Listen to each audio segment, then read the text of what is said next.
In a small southern town, Darius Thompson, a hard-working African-American mechanic and single father, faces a harrowing ordeal when he is wrongfully accused of shoplifting. Humiliated in court by Judge Margaret Hensley's biased remarks and targeted by prosecutor Craig Dawson's racially charged tactics, Darius fights to clear his name while grappling with the emotional toll on himself and his young daughter, Naya. As the trial unfolds, an unexpected awakening occurs within Judge Hensley, who begins to confront her own prejudices. With the help of a determined pro bono attorney, Elena Morales, Darius uncovers irrefutable evidence of his innocence, leading to a dramatic courtroom climax.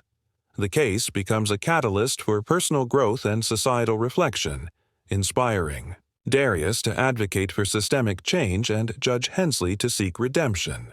Through resilience, courage, and unity, the story delivers a powerful message.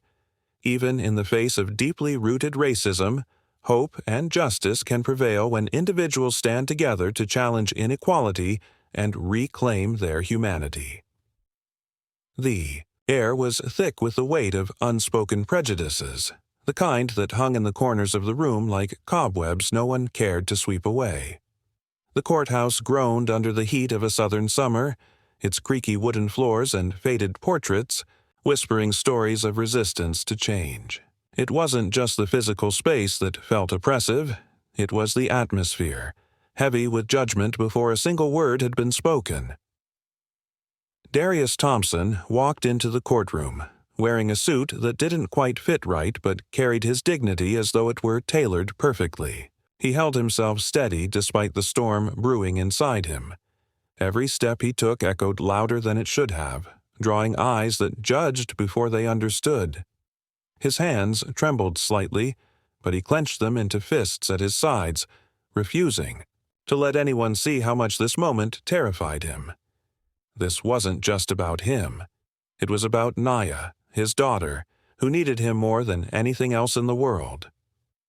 At the front of the room sat Judge Margaret Hensley, her stern expression masking years of unconscious bias shaped by a lifetime surrounded by societal norms. She adjusted her glasses and scanned the room with an air of authority, as if daring anyone to question her impartiality. But beneath her polished exterior lay doubts she hadn't yet acknowledged, doubts that would haunt her later. Prosecutor Craig Dawson stood confidently beside his table, radiating arrogance. "Your Honor," he began, his voice smooth but sharp, cutting through the tense silence like a knife. "The evidence is clear. Mr. Thompson fits the description provided by multiple witnesses, a man matching his profile seen fleeing the scene shortly after the alleged theft." He paused for effect, letting his words sink in, then added, "We cannot ignore patterns here. These kinds of crimes are all too common among certain demographics." Darius flinched at the thinly veiled accusation, feeling the sting of being reduced to nothing more than a stereotype. His jaw tightened as he stared straight ahead, refusing to give Dawson the satisfaction of seeing him break. Judge Hensley leaned forward, her gaze landing on Darius. Her tone was clinical, detached.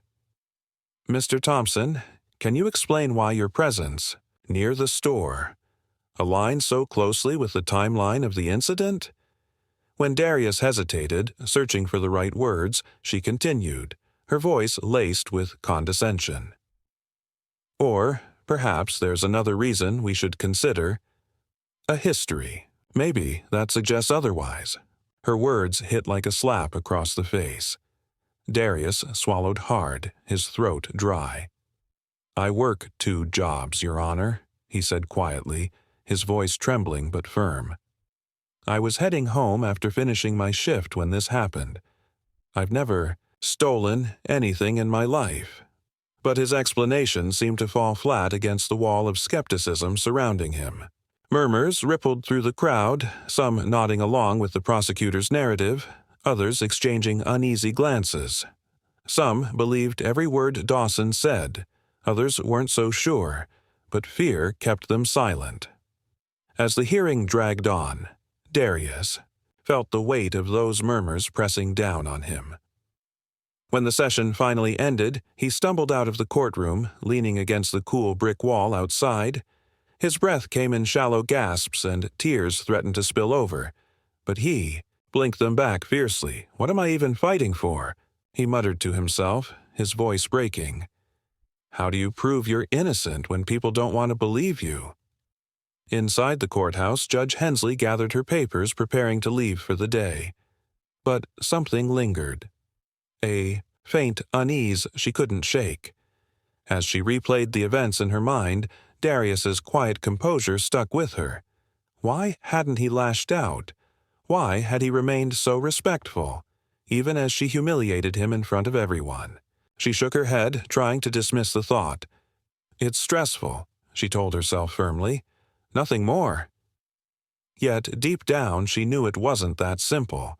That seed of doubt planted itself firmly in her mind, waiting for the right moment to grow. Meanwhile, Darius stood outside, staring at the horizon. For a brief moment, despair threatened to consume him. But then he thought of Nia, her laughter.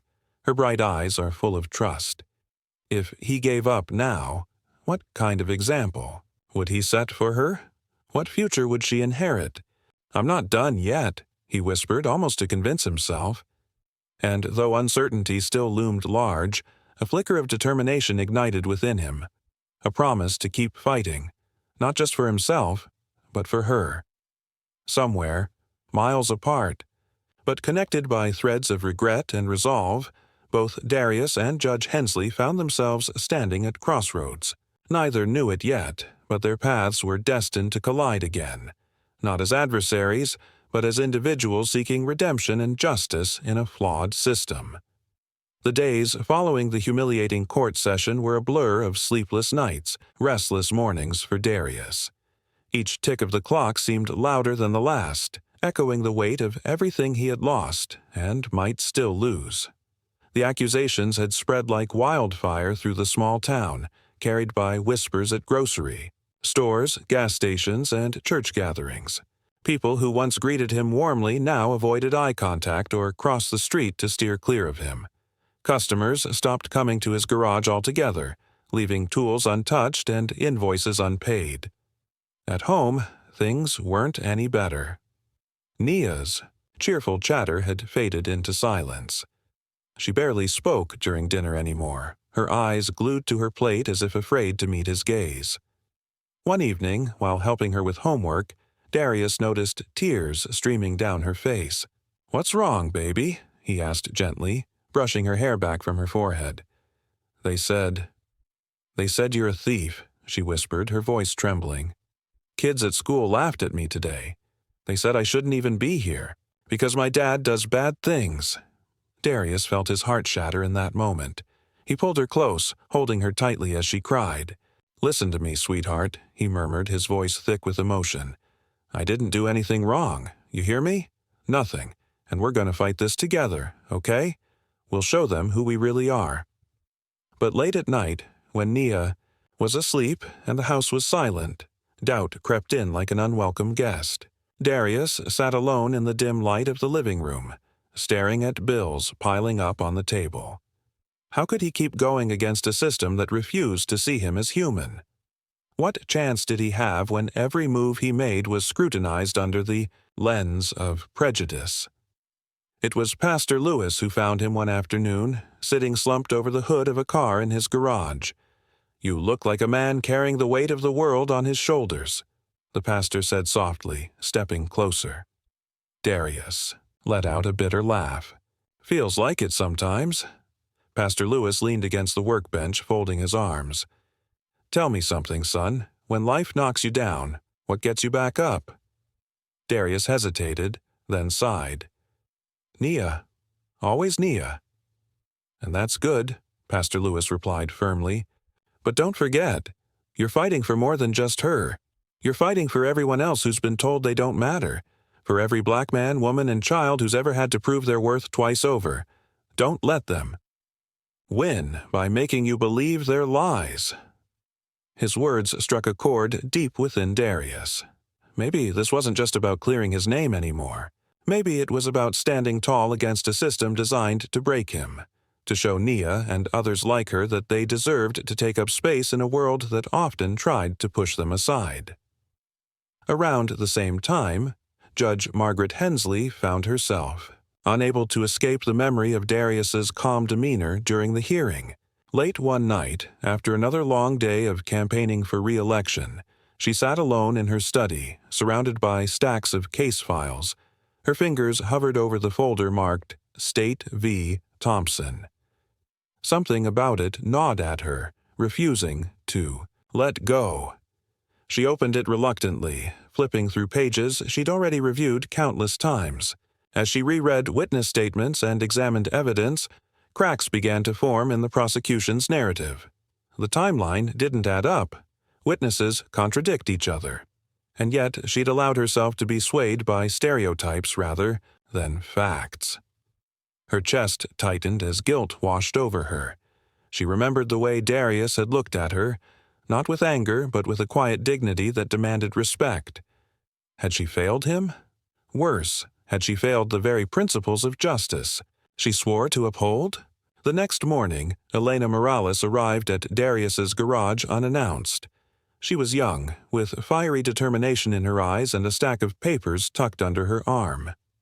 "Mr. Thompson," she said, extending her hand. "I'm Elena Morales. I want to help." Darius raised an eyebrow, skeptical. "Are you sure you're ready for this? This isn't an easy case." "I know," Elena admitted, her tone earnest. "But I believe in your innocence, and I think we can prove it, if you'll let me try." For the first time in weeks, Darius felt a spark of hope ignite within him. Together, they dove into the details of the case, poring over evidence and interviewing potential witnesses. It wasn't easy. Every step forward felt like pushing against a brick wall, but slowly, pieces began to fall into place. One breakthrough came when Elena tracked down footage from a security camera near the store where the alleged theft occurred. The grainy video showed Darius walking briskly down the sidewalk, nowhere near the scene of the crime. It wasn't perfect, but it was enough to cast serious doubt on the prosecution's claims. As the final hearing approached, Darius wrestled with conflicting emotions. Hope warred with fear, determination with exhaustion. But he held on to one truth. No matter what happened, he would face it head-on. For Nia, for himself, for everyone counting on him to rise above. On the day of the hearing, the courtroom buzzed with anticipation. Prosecutor Craig Dawson delivered a blistering closing argument, painting Darius as a predator preying on society's vulnerabilities. Just as despair began to settle, Elena stepped forward, playing the surveillance video for everyone to see. Gasps rippled through the room as the truth emerged. Judge Hensley interrupted proceedings, her voice shaking as she addressed the courtroom. "I owe Mr. Thompson, and all of you, an apology," she admitted, her words heavy with regret. "I allowed bias to cloud my judgment, and for that I am deeply sorry." Darius listened silently, his emotions a whirlwind of relief, vindication, and lingering pain. Justice had been served, but the scars remained. Still, he resolved to channel his experience into advocacy, becoming a voice for change in the community. In the weeks that followed, Darius spoke at local events, sharing his story to inspire others to stand up against injustice. Judge Hensley resigned from her position, dedicating herself to grassroots efforts combating racial bias in the legal system. And Nia, watching her father transform adversity into action, beamed with pride. One evening, as they worked side by side to fix a bicycle tire, Darius smiled at his daughter. "See, baby? Even when things break, we can always find a way to put them back together." Nia grinned, handing him a wrench. "Just like us, Daddy." And in that moment, surrounded by love and resilience, Darius knew they'd be okay. The victory in court was bittersweet for Darius. While the charges were overturned and his innocence declared, the damage done to his life lingered like an open wound. Customers slowly trickled back to his garage, but trust took time to rebuild. Neighbors who once avoided him now offered awkward smiles or muttered apologies when they crossed paths. The cracks in his relationships ran deep, and though some began to heal, others remained fractured, a reminder of how quickly prejudice could tear apart lives. Nia, too, bore scars from the ordeal. Though she started opening up again, her once boundless confidence had been shaken.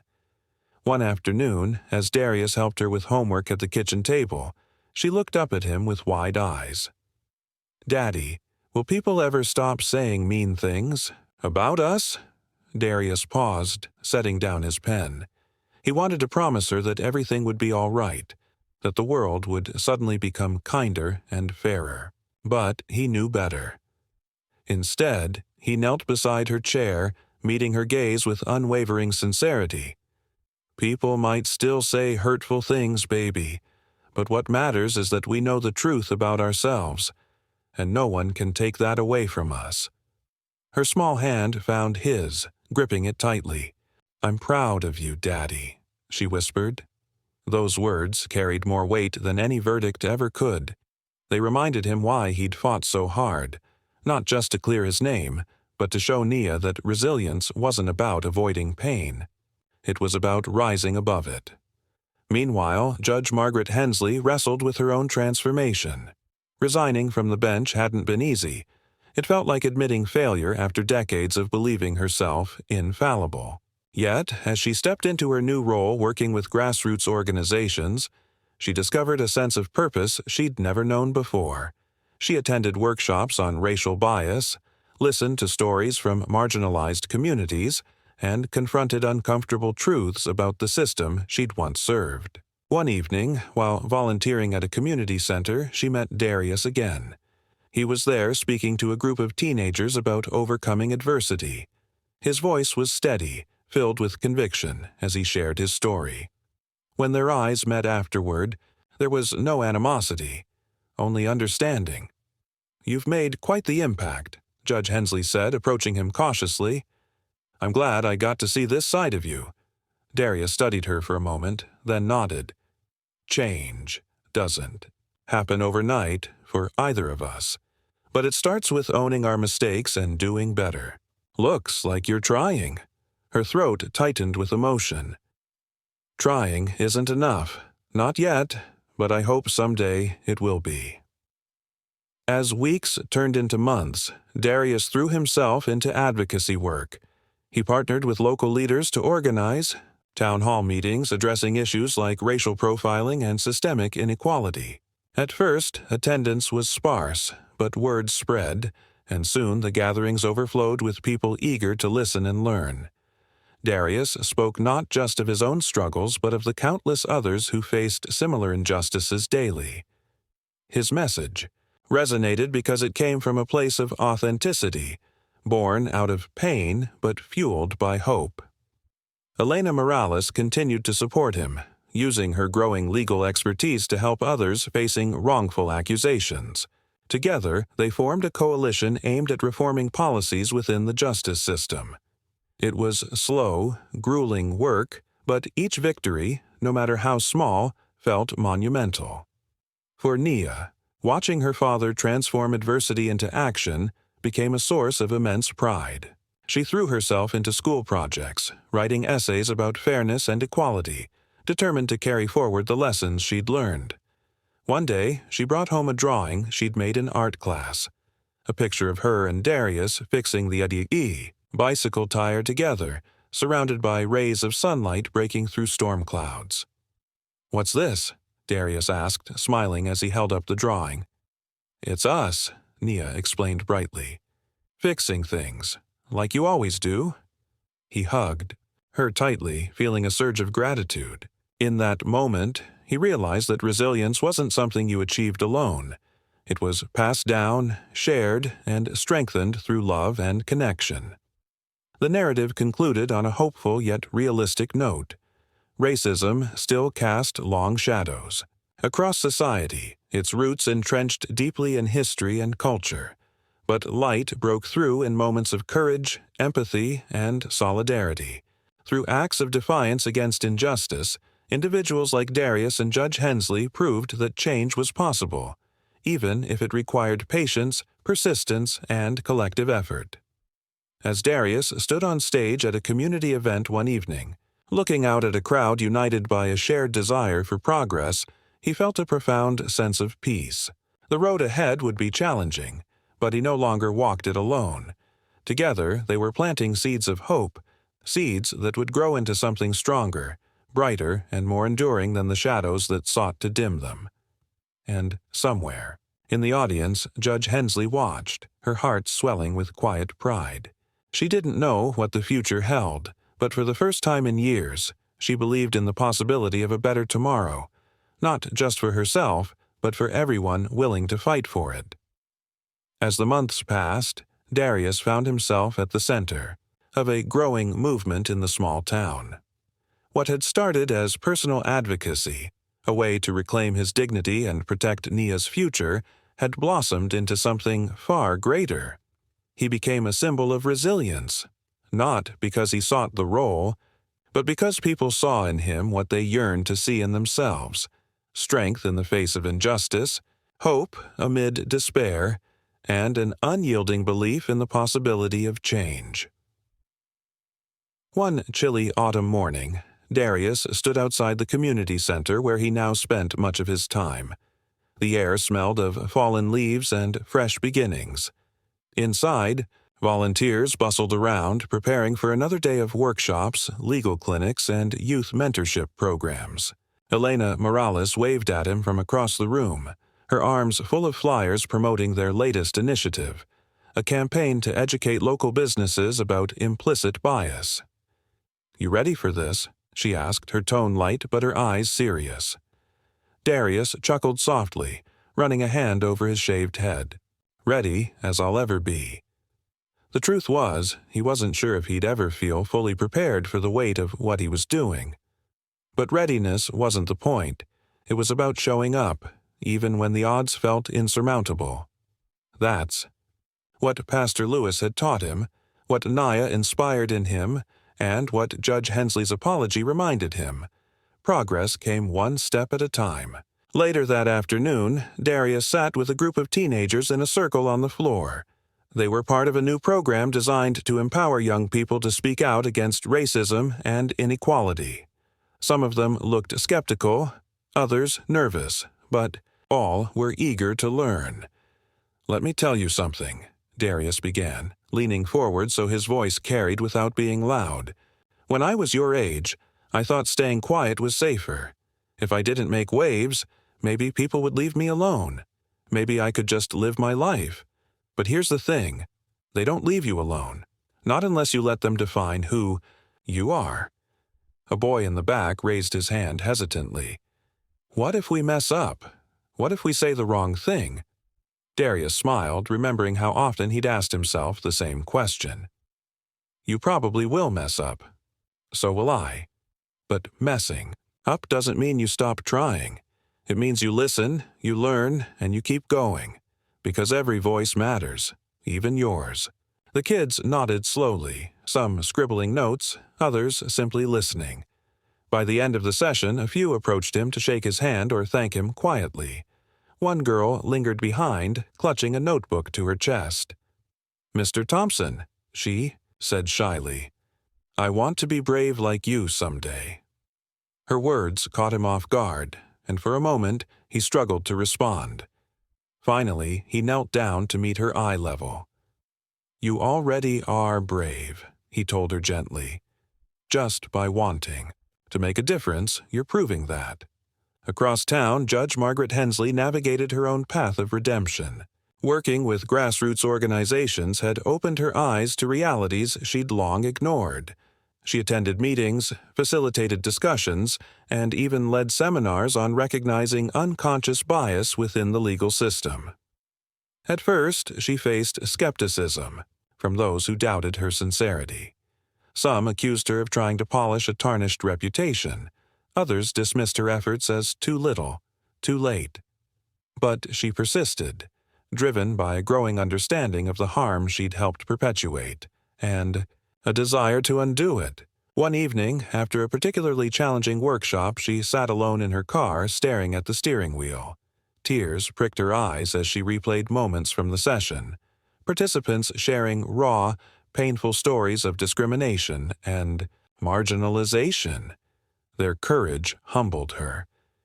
"I can't fix everything," she whispered to herself, "but maybe I can help fix some things." Her resolve hardened.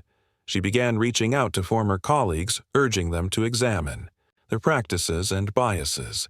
Though resistance was fierce, she refused to back down. For every closed door, there was another that cracked open just enough to let light through. Meanwhile, Nia flourished under the influence of her father's transformation.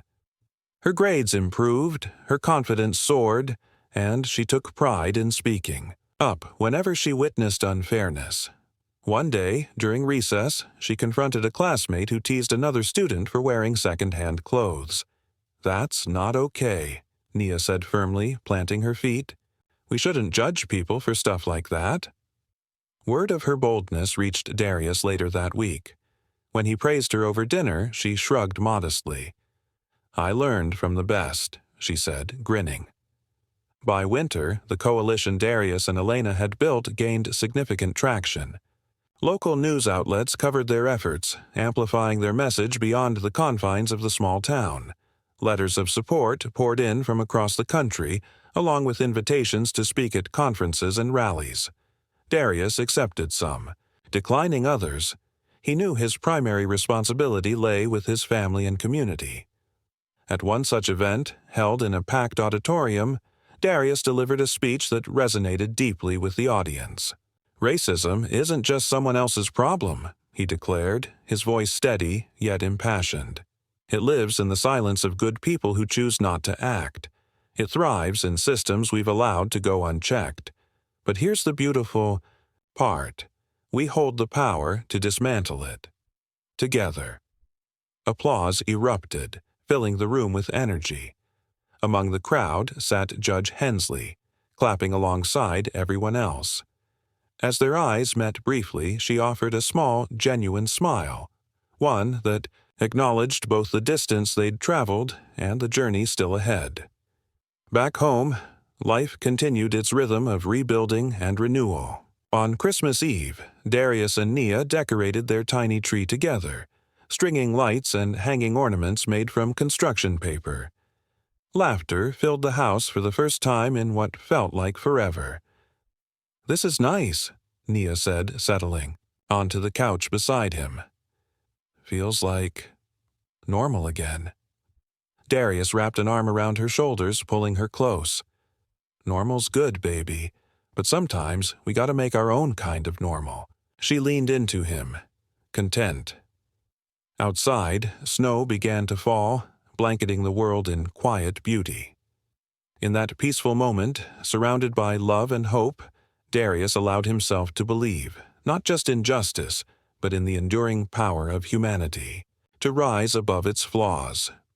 The story ended not with a definitive conclusion, but with a promise that while racism cast long shadows, light could break through when individuals chose to stand together.